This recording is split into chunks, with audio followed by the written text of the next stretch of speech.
আচ্ছা, মাঝে মধ্যে হয় না এই কালকে থেকে আমি সব ছেড়ে দিব, কালকে থেকে আমি 5 ওয়াক্ত নামাজ পড়বো, এগুলো বাদ ওগুলো বাদ ওগুলো বাদ, হয় না?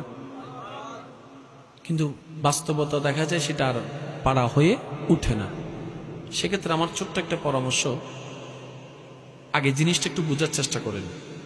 আপনার যখনই মন বলবে যে আমি কালকে থেকে ভালো হয়ে যাব, 5 ওয়াক্ত নামাজ পড়বো, তখন আপনি বুঝে নেবেন আল্লাহর রহমত আপনাকে ডাকতেছে। এটা কিন্তু 2 দিন আগেও আপনার কাছে আসেনি, কিন্তু এখন আসলো কেন? তাহলে আপনাকে বুঝতে হবে এটা আপনার রব আপনাকে ডাকতেছে। মা গাররাকা বিরাব্বিকাল করিম, বান্দা আয়। কারণ রব তো সরাসরি কারোর সাথে কথা বলবে না। রব কি করে? এই অন্তরের মধ্যে জানাই দেয়, বান্দা মা গাররাকা বিরাব্বিকাল করিম আয়। তখন কিন্তু আপনার সেই ইচ্ছাটা জাগে। এবার আপনি এই ইচ্ছায় সাড়া দিলে রাগ করবে কে? শয়তান। এবার শয়তান এখানে একটা ট্রিক খেলে, যেটা আমরা বোঝার চেষ্টা করি না। শয়তান বলে যে আচ্ছা ঠিক আছে, কালকে থেকে পড়বো আর কি। আপনি বলেন যে হ্যাঁ ঠিক আছে, এই কালকেটা আর আসে না। শয়তান ভালো করে জানে এরে যদি কোন রকম বুলাইয়া কালকে পর্যন্ত বলাইতে পারি, তাহলে কাল আর আমি আসতে দিব না। কারণ এখনের ফিলিং আর কালকে থাকবে না। আপনার আমার করণীয় হচ্ছে, এখন মন চাচ্ছে এখন নামাজে দাঁড়ায় যাব, ফরজ নামাজ না থাকলে নফলে দাঁড়ায় যাব, কোরআন তেলাওয়াত করে যাব, দেখবেন যে আপনার কাজ হয়ে যাবে। সুবহানাল্লাহ। অনেক ভাই বোনেরা 5 ওয়াক্ত নামাজ ধরতে চায়, তো তারা চিন্তা করে কি ফজর থেকে শুরু করব। এবার ফজর যখন ঘুমের মধ্যে চলে যাই, চোখ খুলে যখন দেখে 9টা 10টা 11টা হয়ে গেছে, ফজর আর পড়তে পারে নাই, এবার তার মনটা কেমন জানে, ফজর পড়তে পারি নাই, জোহর কেমনে পড়বো। আচ্ছা, তা কালকে থেকে আবার। এই কাল কিন্তু আর আসে। আমি শ্রদ্ধার সাথে বলবো, ফজর যদি ঘুমের মধ্যে চলেও যায়, আল্লাহ রহমান, আল্লাহ গফফার, মাফ চাইলে হয়তো আল্লাহ মাফ করে দিবে। জোহর পেয়েছেন, জোহর থেকে শুরু করেন। আসর পেয়েছেন, আসর থেকে শুরু করেন। মাগরিব পেয়েছেন, মাগরিব থেকে শুরু করেন। এশা পেয়েছেন, এশা থেকে শুরু করেন। যেটা গিয়েছে ওইটা থাক, যেটা আছে সামনে ওটা থেকে শুরু করেন। ওইটাই আপনাকে, যেটা বাদ গিয়েছে ওইটা পর্যন্ত পৌঁছায় দিবে। ওই জোহরটাই আপনাকে একদিন ফজরের নামাজে তুলে দিবে। ঘুম থেকে ওঠার জন্য আমরা অ্যালার্ম ব্যবহার করি, এটাই বাস্তবতা। অ্যালার্ম বাজে বাজে বাজে বাজে, অনেকের প্রথম চান্সে কানে লাগে, চোখ খুলে যায়। আবার অনেকের 2 বার 3 বার 4 বারে ব্রেনে লাগে, তারপরে চোখ খুলে। আল্লাহর কিছু এমন বান্দা আছে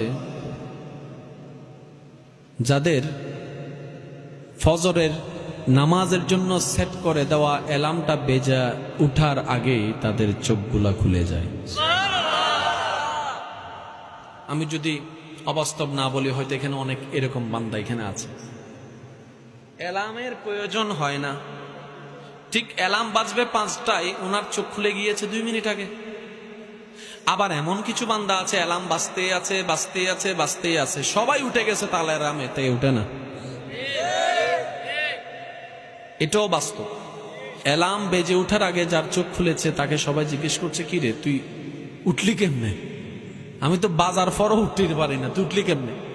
এবার সে বান্দা বলে যে এই আজকের যে দিনটা তুমি দেখছো, সেটা একদিনে হয় নাই।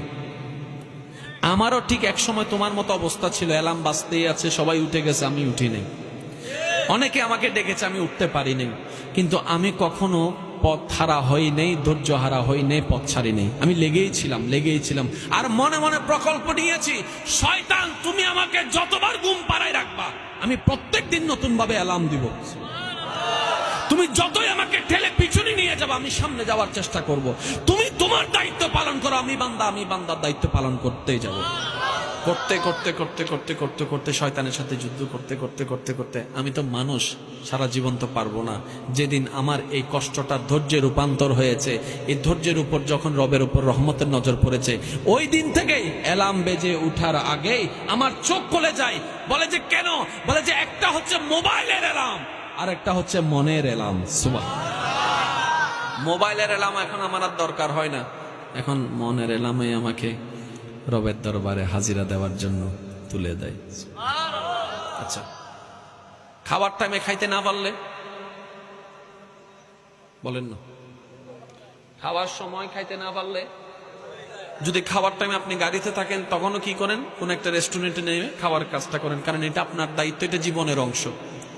তো খাবারের টাইম আমরা বের করে নিই, যাওয়ার টাইম বের করে নিই, ঘুরার টাইম বের করে নিই, আড্ডা মারার টাইম বের করে নিই। জীবনে যা কিছু টাইম আমরা বের করে নিই, যতই ব্যস্ত থাকি না কেন, যে মানুষটা চাইলে এতগুলো টাইম বের করতে পারে, সেই মানুষটা চাইলে 5 ওয়াক্ত নামাজের টাইমও বের করতে পারে। সুবহানাল্লাহ। আর যদি সে টাইম বের করতে না পারে, কোনো টাইম পারবে না, তো বাতের টাইম বের হয় কিভাবে? আড্ডার টাইম বের হয় কিভাবে? চ্যাটিং এর টাইম বের হয় কিভাবে? কল করার টাইম বের হয় কিভাবে?